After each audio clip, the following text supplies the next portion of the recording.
有使用赖配民众就爱说哩，最近有一款新的诈骗，假作是赖配服务人员，讲用户的口罩有问题，爱用点连接，会当来线顶协助解决问题，其实是诈骗。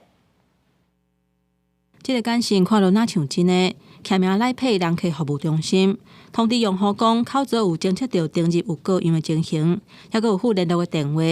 实际查了后，确实是业者人客服务中心的号码。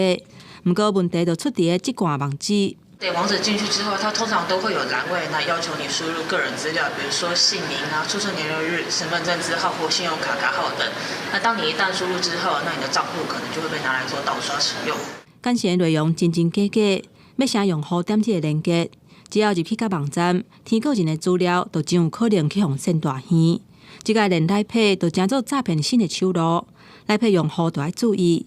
加在目前警方也无接到报案的通报。朋友介绍我去投资这家公司。为什么要投资这个？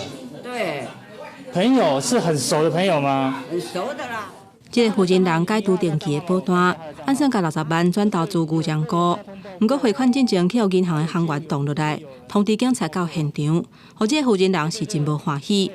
警方嘛发现讲，最近有不少民众挑工假作真相去歹车手，这种甲柜台人员刁难的行为，拢是受诈骗集团的指示。公安呢会当互行员加速放行。有其他成员纷纷跳出来表示，可以利用发火激怒方式来使行员退缩，不敢再多抓询问。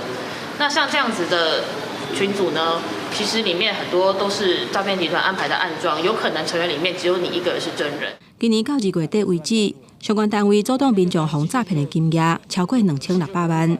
不过，国内诈骗的方法一直在变化，手路嘛百款，提醒民众都要注意，强化判断能力，唔通互诈骗的话术，互骗甲圆圆势。记者综合报道。